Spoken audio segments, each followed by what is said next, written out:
तस्वीर बोलती है, चेहरे के नुमाया आसार दिखाती है, इंसानियत के असल ज़मीनी हक़ाइक़ से रूशनास कराती है। हमारा माशरा बढ़ते हुए तेज़ाब गर्दी के वाक़यात से बुरी तरह लिपटा हुआ है और हमारे माशरे में जावेद इकबाल नामी ऐसा सीरियल किलर भी रह चुका है कि जिसने हाइड्रोफ्लोरिक एसिड को हथियार के तौर पर इस्तेमाल करते हुए तकरीबन 100 बच्चों को मौत की घाट उतारकर घिनौनी मिसाल कायम की। 1999 में जावेद इकबाल ने अखबार के एडिटर को एक खत में अपने जुर्म का इकरार करते हुए बताया कि उसने 100 बच्चों को कत्ल करने के बाद उनके जिस्म के टुकड़े टुकड़े करके तेजाब के ड्रम में डाल दिए। इस हरकत पर कोर्ट ने जावेद इकबाल को मौत की सजा सुनाते हुए ये अहकामात भी दिए कि मकतूल बच्चों के वालिदैन के सामने जावेद इकबाल के जिस्म के भी टुकड़े टुकड़े करके तेजाब में डाले जाएंगे, जैसा कि उसने उनके बच्चों के साथ किया। लेकिन इस केस के बिल्कुल बरक्स एक और तेजाब गर्दी की वारदात सन 2000 में फाखरा यूनुस नामी रक्कासा के साथ हुई। जब फाखरा नामी एक रक्कासा ने इल्जाम लगाया कि उसके शौहर, जो कि एक नामी ग्रामी शख्स है, बिलाल खर, उसने उसके ऊपर तेजाब फेंक दिया। 12 साल इंसाफ के इंतजार के बाद फाखरा ने खुदकुशी कर ली, क्योंकि कोर्ट ने बिलाल को तमाम इल्जामात से बाइज्जत बरी कर दिया।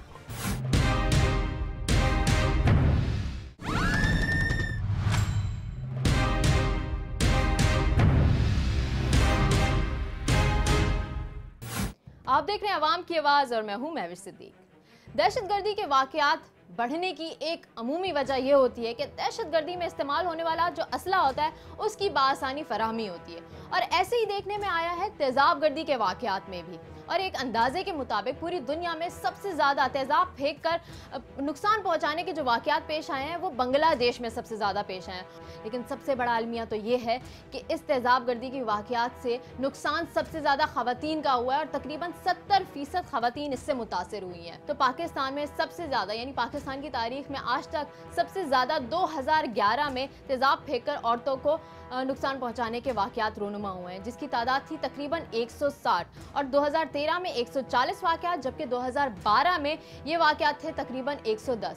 लेकिन अफसोस की बात यह है कि ये वो वाक़यात हैं जो सामने आ गए, जो कि रिपोर्ट हुए। लेकिन ऐसे बहुत सारे वाक़यात हैं जिन पर ना तो हमारी नज़र पड़ी है, ना ही किसी पुलिस इदारे की। जो तेज़ाब गर्दी की ऐसी वाक़यात रूनुमा हो रहे हैं, जो लोग करते हैं ये सब कुछ, वो किस माइंड सेट के साथ ये सब कुछ कर रहे हैं, और इसके अलावा वो ये तेज़ाब लाते कहाँ से हैं। आइए हमारे साथ। मेरे पे जबरदस्ती करना चाहता था। अच्छा, असलम जो था आपकी भतीजी का शौहर जी, और आपके बच्चे कहाँ थे? मेरे बच्चे अभी बाहर गए हुए। हाँ। 2 काम पे जाते हैं। अच्छा। एक में ये मेरी लड़की पड़ोस में गई थी। अच्छा, आप घर में अकेली थी? जी, मैं अकेली। सुबह को 11 बजे या 10 बजे ऐसे टाइम था।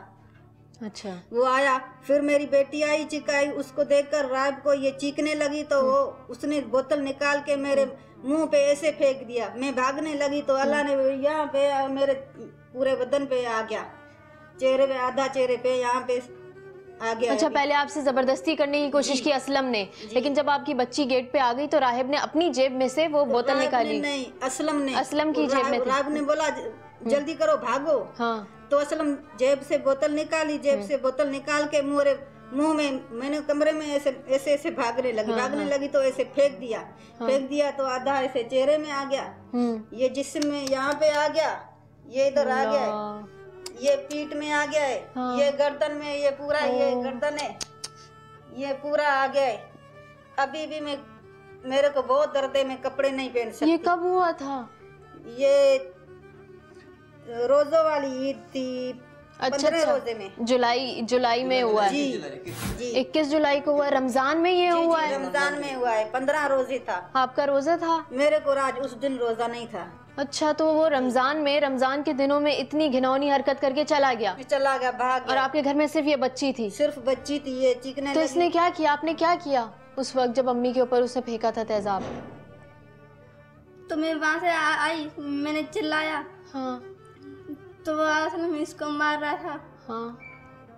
तो तेजा जब से निकाल के उसको मार रहा था, उसको फेंक कर इतना भाग गया, तेज से भाग गया, तो वो सारे मोहल्ले वाले इकट्ठे हो गए। तो आपने क्या किया? आपने पानी डाला कुछ? हाँ, पानी डाला मैंने।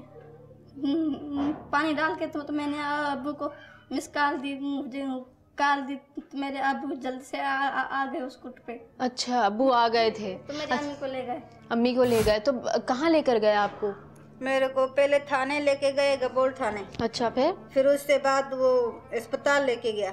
अच्छा, गबोल जो थाना है वहाँ पे आपकी FIR दर्ज हुई? जी बिल्कुल, वहाँ पे उस टाइम तो उसका खाली मुझसे नंबर ले लिया, बाद में वहाँ पे आ गए थे बंद सेंटर में ना। अच्छा, नंबर ले लिया था कि हम बाद में बयान ले लेंगे, आप पहले से फौरी तौर पे हॉस्पिटल लेके जाओ। सही है, सही है। इसको फौरी तौर पे हॉस्पिटल। कौन से हॉस्पिटल? Civil hospital. अच्छा, सिविल में क्या हुआ इनके साथ? हॉस्पिटल उसमें वहाँ उसने पट्टी सटी की इसकी, अंदर ले गए, पट्टी सटी करके बाहर निकाले, बोला अभी बेटे अभी बाहर नहीं जाएगी। अच्छा, ये घर में बैठी? अच्छा, हॉस्पिटल में ही रहेगी, बाहर नहीं जाएगी? अच्छा, कितने दिन आप हॉस्पिटल में रही? 2 महीने थी मैं अस्पताल में। 2 महीने? और आपके चेहरे की हालत क्या थी? अभी देखिए इनका आधा फेस जो है वो जला हुआ है। तो आप बात कर सकती थी, बयान दे सकती? नहीं, बयान नहीं दे सकती थी, बिल्कुल नहीं। मेरा मुंह नहीं, सिर्फ मैं इशारों में सिर्फ बोला था। उसने एक नाम लिख दिया था असलम का, फिर बाद में मैंने बोला रायब का नाम है। फिर बाद तीन दिन बाद मेरा थोड़ा जब मैं बात करने में, पहले मैं इसको इशारों में बात करती थी, मेरे को पानी दो, मेरे को जूस पिलाओ। तो वो कैसे बेटी को कैसे खाती थी आप?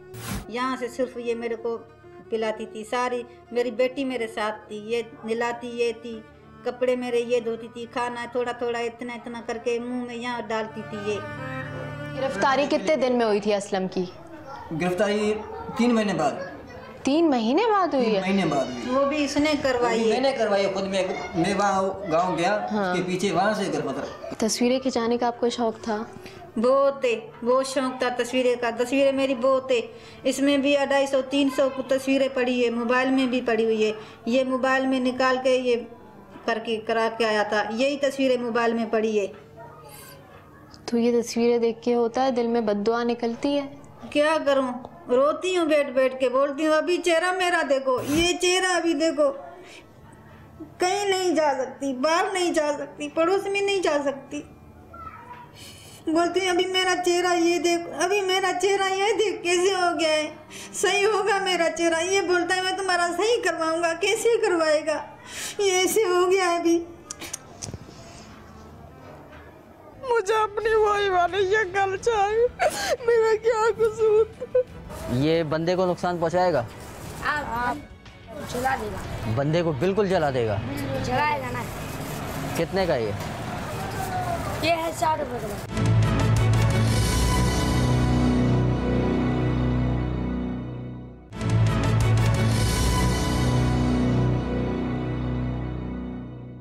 रुकैया 4 छोटे छोटे मासूम बच्चों की माँ, जिस पर उसके अपने शौहर ने तेजाब फेंक डाला। आइए आपको दिखाते हैं। तकलीफों की दास्तान रुकैया की ज़बानी सुनाते हैं। क्या हुआ था रुकैया आपके साथ? पैसों की वजह से ना तकरार के तू पैसे जानबूझ कर नहीं लाई, तो मैं कहाँ से, बहन वो मुझे जब नहीं दे रहे थे तो मैं तो अपने कमा रही थी, इतना मेरे पूरा हो जाता था, मैं इतना कहाँ से 20-25 हज़ार देती। तो वो गुस्से से ना, मैंने जैसे इनकार किया ना, गुस्से से निकल गया बहन। तो मैंने कहा वैसे गुस्सा होके जा रहा है। मैं सो गई, बच्चों को मैंने खिलाया पिलाया, मैं सो गई। रात के 3 बजे ना, मैं जैसे मेरी आँख खुली, मैंने इसे घर पाया। मैंने कहा क्या बात है, आप क्यों जाग रहे हैं? कह रहे नहीं वो ना मुझे नींद नहीं आ रही ना, आप सो जाएं। जैसे मैंने उसका चेहरा देखा है ना, मुझे खौफ सा आने लगा उससे, मुझे अजीब बच्चे भी आपके साथ सो रहे थे? सोए हुए थे मेरे बच्चे भी। तो कहने लगा नहीं आप सो जाएं, कोई ऐसी कोई बात नहीं है। मैं ना फिर लेट गई, मुझे नींद नहीं आ रही थी। जैसे ही मैं लेटी हूँ ना, ये बहर उठा है, बहर उसने कहा शायद सो गई है, ये बहर की तरफ गई, सीढ़ियों की तरफ गई है ना। मैं भी दबे पाँव इसके पीछे चली गई। मैं वैसे फिर वापस आ गई। मैंने वहाँ ये जैसे मुड़ने लगा ना, मैं फिर अपनी जगह पे आके सो गई। ये जैसे अंदर से आया ना, ये चला गया इधर वॉशरूम की तरफ, वहाँ से इसने मग्गा लिया, शायद उसमें इसने डाला। मैं देख भी रही, मैंने कहा पानी लेके क्यों आ रहा है। तो मैं जैसे ही उसकी तरफ मैं ऐसे सोई, इतना उसने आके ना पूरा कटोरा मेरे पे ना साइड पे पूरे उलट दिया। फिर तो मुझे होश ही नहीं था, मेरे बच्चे साथ सोए थे। फिर मेरे बदन में कपड़ा भी नहीं था कि मैं फिर चीवा पुकार पे मेरे मामू आ गए, उसने आके ना अपना रुमाल डाला।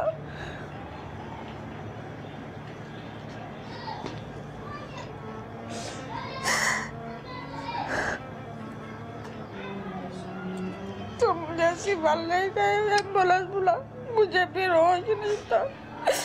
मेरे बच्चे भी चीख रहे थे। बच्चे तो जाग गए। आज से 1.5 साल हो गया है, मुझे एक पल भी सुकून नहीं आया, सिर्फ मैं तमाशा बन कर रह गई। मेरा कसूर क्या था? चंद पैसों की वजह से उसने मेरी जिंदगी खराब, मेरे जीने का हक छीन।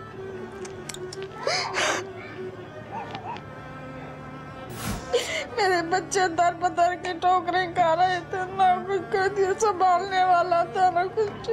जब मैं वापस आई मैंने अपने बच्चे देखे हैं ना, मुझे एकदम से फिर कुछ, मैंने कहा अल्लाह मुझे मौत दे देता, इस जिंदगी से तो अच्छा है मौत हो जाए।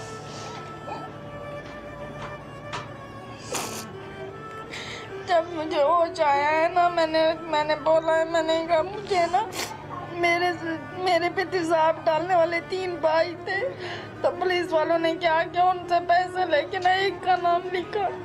अब मैं पुलिस वालों ने तो कोई ताउन नहीं किया हमारे साथ, इतना अपील करते हैं कि हमारे साथ इंसाफ हो। मुझे अपनी वही वाली शक्ल चाहिए, मेरा क्या कसूर? तसल्ली देने के लिए अल्फाज भी नहीं होते, क्योंकि ये इतनी बड़ी तकलीफ है। ये छोटे छोटे बच्चे आपके हैं ना, ये आपकी आस में बैठे होते हैं। जब मैं बच्चों को अपनी गोद में नहीं ले सकती, मैं तकलीफ में हूँ। मेरे बच्चे क्या अम्मी बोलते इधर इधर भागते हैं, जब मैं हिम्मत नहीं है मैं अपने बच्चे को प्यार दूँ। पूरी रज़ाई, पूरी ज़मीन, पूरी चटाई, पूरा ज़मीन के नीचे तक धंस गया। और लोगों ने कहा, डॉक्टरों ने कि 1 मिनट अगर अब नहीं आते तो इसकी जान चली। इतना 1 नंबर तेजाब था।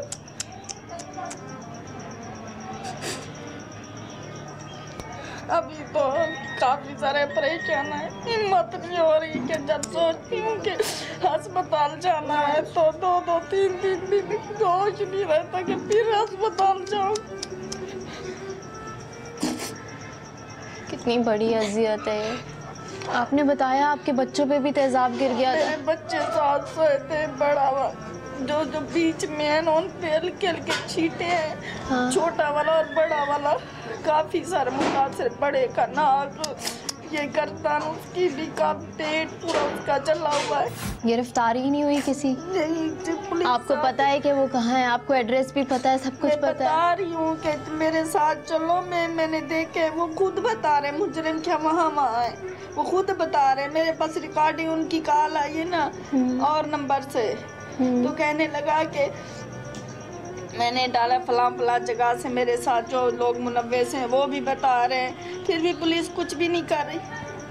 अगर आज मेरे साथ हुआ है, चलो जैसे कैसे मेरा तो वक्त गुजर रहा है, कल को ये बड़ों लोगों के साथ भी यही हो सकता है। अगर आज मेरा बदला नहीं लिया जाएगा, अगर सज़ा नहीं दी जाएगी, तो इस तरह तो ये तो काम बढ़ता जा रहा है, काम तो नहीं हो रहा। वो जो बता रहे वो लोग तो खुद बता रहे, उसका भाई अरेस्ट है, वो बता रहे, वो लोग बता रहे पुलिस साथ दे तो वो मुजरिम पकड़े ना। हम जब बता रहे हैं हमारे पास इतना तो नहीं, हम पुलिस को इतना पैसे दे और उनको ले जाए, कह रहे खर्चा करो, हमारे पास नहीं है बहन इतना। पुलिस डिपार्टमेंट के पास पैसा नहीं है कि वो रहीम यार खान जाके उसको पकड़ सके, ये बोल रहे हैं। हाँ, कह रहे हमारे पास नहीं है इतना, हम कैसे।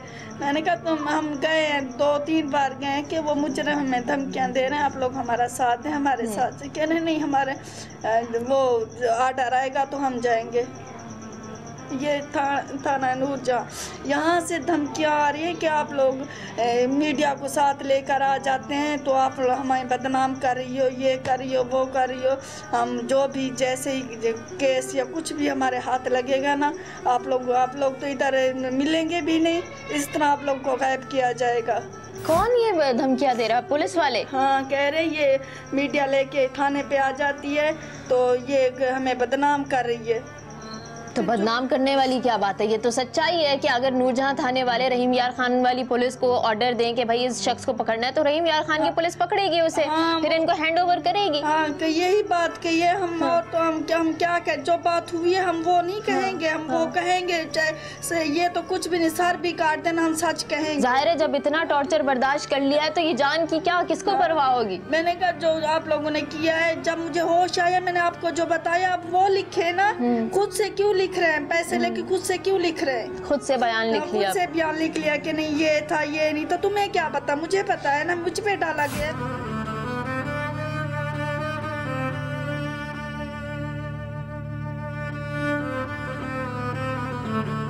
हमारी यहाँ पे रिक्वेस्ट होगी किसी डॉक्टर से, क्योंकि हमारा प्रोग्राम इंटरनेशनली भी फॉलो किया जाता है। अगर कोई डॉक्टर देख रहे हैं और वो रुकैया की हेल्प कर सकते हैं तो प्लीज़ आगे आइए, क्योंकि रुकैया को अभी अपना चेहरा वापस बेशक ना मिले, कि वो चाहती है कि वो जो तकलीफ़ उसे मुसलसल हो रही है, रात को सोने के लिए बैठती भी है दवाइयाँ खा के, तो उसकी एक आँख बंद नहीं होती, मुसलसल खुली रहती है, उसमें तकलीफ़ होती है, नई आँख लगनी है, उसके लिए ऑपरेशन होना है, डॉक्टर की ज़रूरत है, पैसा चाहिए। अगर कोई ऐसा सखी दिल है जो रुकैया का इलाज करा सकता है तो प्लीज़ हमसे रब्ता कीजिएगा, क्योंकि हम भी चाहते हैं कि रुकैया की तकलीफ़ थोड़ी सी तो हम कम करने में कामयाब हो सकें। हमने अपनी टीम मेंबर्स को कराची की मुख्तलिफ मार्केट्स में तेज़ाब खरीदने के लिए रवाना किया, क्योंकि हम जानना चाहते थे कि आया कराची की आम दुकानों में खतरनाक तेज़ाब की फरोख्त खुलेआम होती है या कोई पाबंदी वगैरह भी आयद है।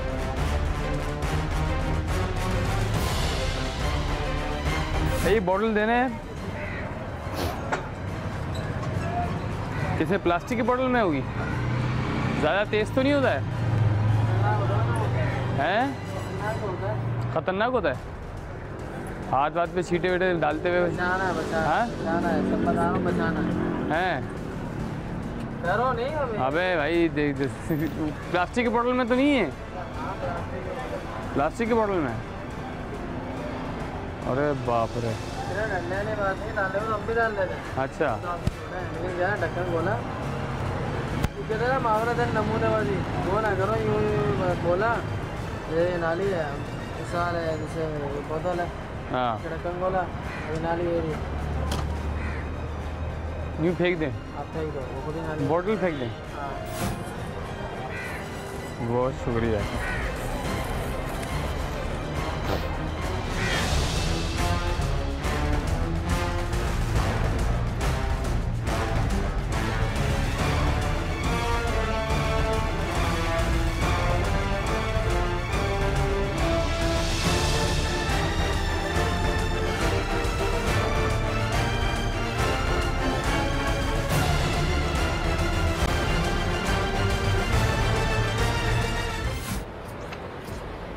एसिड किस काम के लिए? सफाई का। सफाई के लिए रेड वाला। ये कौन सा वाला होता है? रेड वाला टाइल वॉश होता है। हैं? सही बताइए। कड़क वाला H2SO4 sulphuric acid. Sulphuric acid. ये तो मागरत है। सल्फ्यूरिक एसिड है ना, आपको आगे अहमद केमिकल है, उसको जरूर मिल जाएगा इसी गाँव में। या कोई और सा एसिड जो थोड़ा सा कड़क हो, ये प्लास्टिक की बोतल वाला नहीं, वो जो शीशे की बोतल में जो आता है वो वाला नहीं है, शीशे की बोतल है। ये कौन सा वाला है? टाइल वॉश होता है। टाइल वॉश है ये? टाइल वॉश होता है। ये कौन एसिड कौन सा है ये? तो नहीं पता। लाल तेजाब कहते हैं। लाल तेजाब। ये किसी बंदे पे गिरे तो उसको नुकसान होगा? सल्फ्यूरिक एसिड वहाँ मिलेगा आपको। तो यही कह रहे हैं कि हल्का वाला है ना, हल्का वाला नहीं चाहिए, थोड़ा सा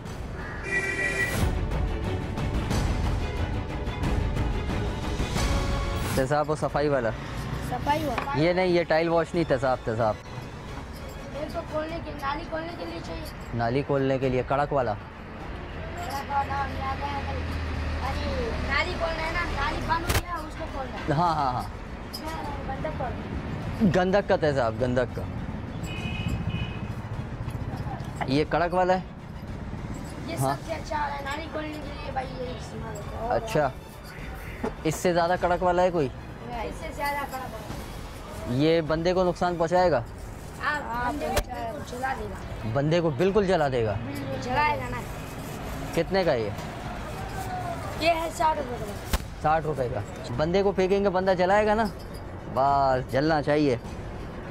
बड़ी हैरत की बात यह है कि चंद पैसों के एवज हमें तेजाब की कई बोतलें बड़ी आसानी से मिल गई।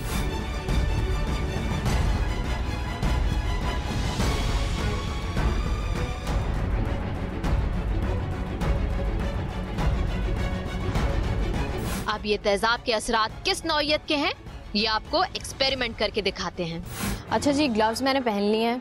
अब मुझे बहुत एहतियात के साथ जो है ये बॉटल खोलनी है, क्योंकि बॉटल खोलने से भी इसके अंदर से जो गैसेस होती हैं वो आती हैं, तो आपको सांस लेने में प्रॉब्लम होती है। तो सबसे पहले मैं एक जानदार पौधे पे डालूंगी, सिर्फ ये दिखाने के लिए, सिर्फ for the purpose of experiment, कि लोगों को अंदाज़ा हो कि ये कितना ख़तरनाक साबित हो सकता है और इसकी फ़रोख्त जो खुलेआम हो रही है, जो कि गैर कानूनी है, उसके ऊपर रोकथाम हो सके। मैं इसलिए खड़ी हो गई हूँ कि मुझे खुद डर लग रहा है।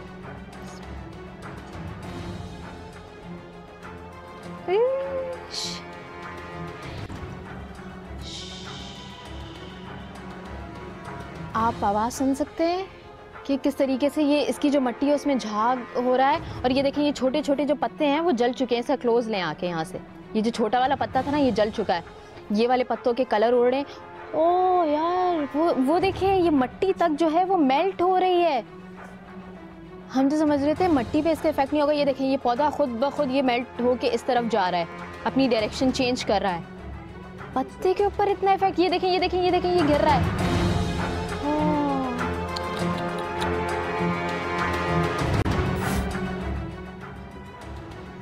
ये देखें, मैं अब कपड़े पे डाल रही हूँ, ये काले रंग का कपड़ा है।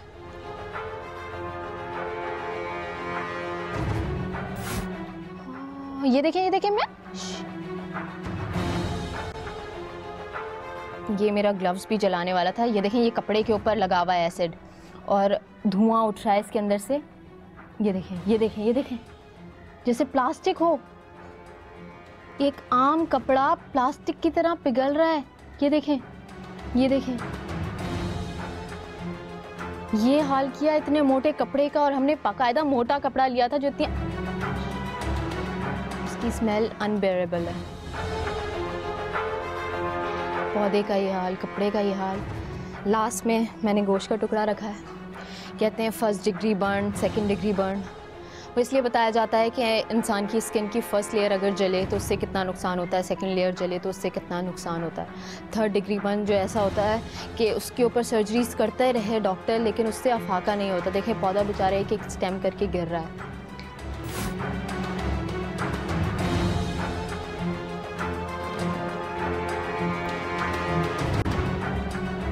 रिएक्शन तो हो रहा है, आवाज़ें आ रही हैं। कपड़ा तो ये देखें पिघल रहा है, इसको गोश्त को थोड़ा सा टाइम चाहिए पिघलने में। ये देखें, रेज़ा रेज़ा हो गया ये देखें, कपड़ा है ये। इंसान का क्या हाल हो जाता है। तेज़ाब फेंकने वाले ये सोचते नहीं हैं, और ये नहीं सोचते कि जिस बॉटल से वो फेंक रहे होंगे उनके अपने ऊपर भी ये गिर सकता है। और अक्सर केसेस में ये हुआ है कि आपने बॉटल खोली, आप अपने टारगेट को अचीव करने की कोशिश में आपने यूँ थ्रो किया है और उल्टा आपके ऊपर छींटें आई हैं तो आप भी जल गए हो। क्योंकि जितनी आसानी से ये फ़रोख्त होगा उतनी आसानी से कोई भी किसी को टारगेट कर सकता है। और इस पे कंट्रोल करना हमारी गवर्नमेंट का, कानून नाफिज करने वाले इदारों का काम है कि इस पे कंट्रोल करें। और जिस चीज़ पे बैन लगा हुआ है, जिस चीज़ पर मना है कि आप ये नहीं कर सकते, उसकी फ़रोख्त पे पाबंदी बाकायदा लगानी चाहिए। क्योंकि ऐसे वाक़यात तभी रुक सकते हैं जब इस तरह के केमिकल्स की फ़रोख्त पर पाबंदी लगाई जाए। ईजिली अवेलेबल है हर जगह पर, ये हर कहीं बिक रहा है। हमने फरोख्त किया, पहले करें। कोई भी ऐसे खुलेआम तेज़ाब फरोख्त कर सकता है कराची में? कोई ऐसा कानून मौजूद नहीं है कि जो स्पेसिफिकली जो है ना तेज़ाब के लिए जो है ना वो बनाया गया हो।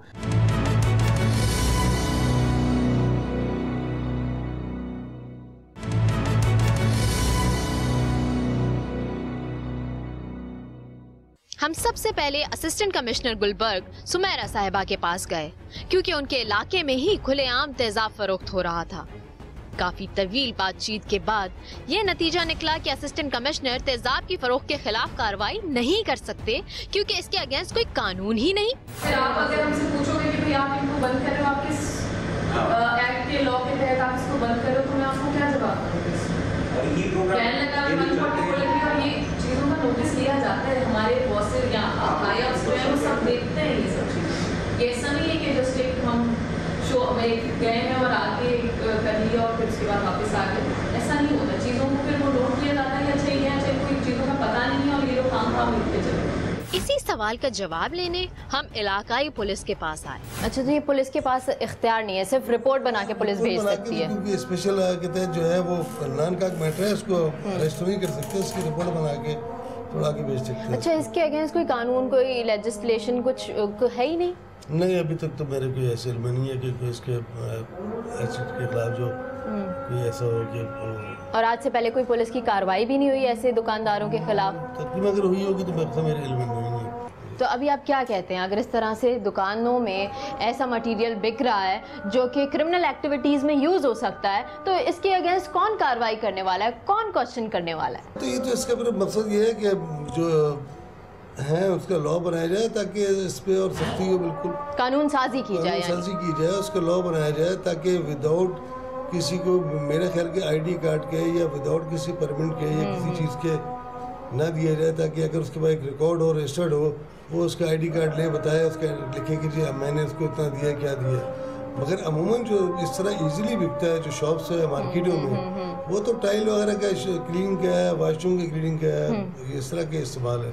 तो अभी हम चलते हैं और हम क्वेश्चन करते हैं, क्योंकि हमें भी इख्तियार है कि हम उनसे पूछें कि इतना जानलेवा केमिकल जो वो फ़रोख्त कर रहे हैं लोगों को, और इस हवाले से उनको ख़ुद मालूम है या नहीं कि इस पे पाबंदी है या नहीं। क्योंकि कुछ शॉप्स वाले जो थे उन्होंने ये कहा था कि हाँ भाई, जब से बैन लगा है, जब से पाबंदी लगाई है, हम इसकी फ़रोख्त नहीं कर रहे। तो वाकई उनसे पूछते हैं कि किसने आज तक आके उनसे सवाल किया है कि आप क्यों फ़रोख्त कर रहे हैं, और किस हैसियत के तहत वो किसी भी आम ख़रीदार को वो फ़रोख्त कर दे। जिन दुकानों से हमारे टीम मेंबर्स ने तेजाब खरीदा था, हम खुद उनके पास कैमरा लेकर पहुंच गए ताकि जाने कि वो कैमरा पर इस बात को तस्लीम करते हैं कि वो तेजाब फरोख्त करते हैं या नहीं। अच्छा, आप एसिड बेचते हो? नहीं, बिल्कुल नहीं। क्यों? उसको तो बस दरअसल आते ही नहीं, काफ़ी टाइम हो गया नहीं आ रहा उसका, कोई सेल्समैन वगैरह कुछ भी नहीं लेके आता। क्यों, आप लोगों के पास डिमांड नहीं आती, लोग मांगते नहीं है? मांगते हैं लेकिन हम रखते ही नहीं उसको। वजह यही कि डेंजरस बहुत है, इस वजह से। डेंजरस है? क्यों, क्या डेंजरस है आप लोगों के पास? ये सबसे खतरनाक वाला तो ये हाथ पे, ये इतना तेज थोड़ी होता है इसको, तो आप मैं अभी हाथ पे गिरा के दिखा दूं, कुछ भी नहीं होगा। अच्छा, तो वो ज़्यादा डेंजरस होता है? जी हाँ, वो नहीं रखते हम। उस पे पाबंदी है क्या? जी, उस पे पाबंदी है क्या? पाबंदी तो नहीं, अगर कोई आएगा लेके तो जाहिर सी बात है। वैसे अभी तक उसका कोई जैसे कि सप्लायर जो होता है उसका कोई भी नहीं है। आज से पहले कभी बेचा भी नहीं है? नहीं, जब से मैंने दुकान खोली अभी तक तो नहीं बेचा। गंधक का तेजाब जो होता है, सल्फ्यूरिक एसिड, है ही नहीं मेरे पास। और अगर वीडियो में आपने बोला हो कि हाँ मेरे पास है, फिर? हाँ, ये हो सकता है कि एक आध दिन पहले थी मेरे पास एक बोतल, अगर वो बेच दी हो किसी को। अल्लाह, कितने झूठ बोल रहे हो तुम, हैं? एक आध दिन पहले थी, यानी अभी तुमने बोला कि 3 महीने से कोई सप्लायर नहीं आया, इतने महीनों से, सालों से बात सुने ना, एक बोतल थी। कोई बात नहीं, मैं तुमसे ये नहीं कह रही कि मत बेचो, मुझे सिर्फ ये बताओ कि क्यों नहीं बेचते, वजह बताओ। क्यों नहीं बेचते, उसकी वजह यह है कि दरअसल उसमें 100 मसाइल होते हैं। क्या मसले? किसी के ऊपर कोई फेंक ना दे, इसकी चीज़ का मसला। अच्छा, ये बात आपको पता है? नहीं, ये बात तो नहीं पता, लेकिन होता नहीं इतना तेज़, वो इतना तेज़ नहीं होता है। जो तो हमने डाल के देखा पौधे पे भी, गोश्त पे भी, उससे तो वो सब कुछ जल गया। और आपने भी ये बोला कि बंदे पे डालो, बंदा ख़त्म। नहीं, मैंने कब बोला ये बंदा ख़त्म? मैंने कब बात बोली?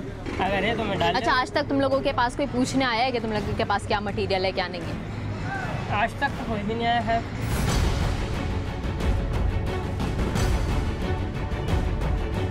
अस्सलाम वालेकुम भाई, कैसे हो? अच्छा, मुझे बताइए कि आप कौन कौन से केमिकल फ़रोख्त करने की आपको इजाज़त होती है? ये तो सारे केमिकल इजाज़त है। इजाज़त है? अच्छा, कोई लाइसेंस, कोई परमिट होता है आप लोगों का? नहीं। कभी कोई पूछने आया, रेगुलेटरी अथॉरिटी कोई भी पूछने नहीं आता। नहीं आता? तो आप लोग एसिड फ़रोख्त करते हो? बिल्कुल। कौन सा वाला? ये रखिएगा। कहाँ है? या अल्लाह, ये एसिड है? ऐसे ही आराम से पड़े हुए? और ये तो हाथ वाथ में लग जाए तो जल जाएगा? नहीं जलेगा? और जो सल्फ्यूरिक एसिड होता है वो तो एक तो तेजाब आता है गंधक का, प्योर तेजाब, वो तेज होता है। हाँ, तो वो भी तो फ़रोख्त करते हो ना? कहाँ है? वीडियो रिकॉर्डिंग में है। कहाँ? हमारे पास कहाँ है? अच्छा, कितने कस्टमर आते हैं दिन में? अभी सुबह से, जैसे अभी मिल नहीं रहा। सही है, सुबह से 10 कस्टमर अभी तक आए। क्यों नहीं मिल रहा है? क्यों नहीं मिल रहा? वही है ना, थोड़ा खतरा होता है और कुछ नहीं है। अच्छा, कस्टमर कितने आ गए दिन में? दिन में 10 कस्टमर आए। और उन्होंने क्या बोला? गंधक का तेजाब। क्यों? आपने पूछा वजह? वजह क्या? ये हर काम में यूज होता है। मसलन अच्छा, ये गाड़ी के बैटरी में तेजाब डलता है, ये कौन सा है? तो ये आपसे लेके जाएंगे? नहीं, ये तेजाब जो गाड़ी की बैटरी में डलता है ये कौन तो सा? भाई जो मैकेनिक होगा वो लेके जाएगा ना। वही भी हो जाए। अच्छा, आपके घर की रीजन घर का WC बंद हो जाए तो आप क्या करेंगे? नहीं, मैं आके HCL नहीं खरीदूंगी। ये जो लिक्विड्स बने हुए हैं बाकायदा जिन पे इंग्रेडिएंट्स होता है, इंग्रेडिएंट्स उनके लिखे हुए होते हैं, वो खरीदने चाहिए ना। हाँ, नाली नहीं खुलती। कोई बात नहीं, इसके अलावा कोई और केमिकल होगा जिससे खुल जाएगी, जो कि इंसान के लिए हार्मफुल ना हो। किसी चीज से नहीं खुलेगी। गंदक का तेजाब फरोख्त करोगे? तेजाब से होती है और किसी चीज। अभी आपने बोला इतने कस्टमर आते हैं और आपको फरोख्त करना पड़ता है। आते हैं ना, मिल नहीं रहा। अब वो बेचारे देखो कल तक था। कल तक तो मेरे पास नहीं था, सॉरी। कल नहीं होगा, परसों था। परसों भी मुश्किल है, इससे कुछ दिन पहले पड़ा हुआ था। अच्छा, हाँ, खत्म हो गया। कितनी बोतलें? 5, 6, 7, 8, 10 होंगी। 8-10 नहीं, वो खत्म ही हो गई। क्या करें भाई, लोग इधर इस कामों के लिए थोड़ी लेकर जाते हैं। अगर एक कंप्लेन हमारे पास है, उन्होंने तुम्हारी दुकान से तेजाब खरीदा है, वो जाके किसी लड़की पे फेंका है और तुम्हें अब गिरफ्तार कर लिया है कि तुमसे खरीदा है, तुम भी शरीक जुर्म हो, फिर तुम क्या करोगे? हम तो जाएंगे भाई। कहाँ? थाने लेकर जाएंगे ना ज़्यादा। हाँ, तो उससे डर नहीं लगता? थाने से भाई हमने एक काम ही नहीं करे तो भाई मजबूरी है, हमारा भेजना है, आइटम है। अच्छा, अब ये बताएं, तेजाब से ज़्यादा लोग मरते हैं या गोलियों से? हाँ, लेकिन सही बात है, लेकिन तेजाब भी तो एक वो है ना। कराची शहर में इस तरह चीज़ें नहीं होती, यहाँ पे गोलियों से मरते हैं। तेजाब से कोई नहीं मरता? तेजाब से बहुत कम वाक़यात होते हैं यहाँ।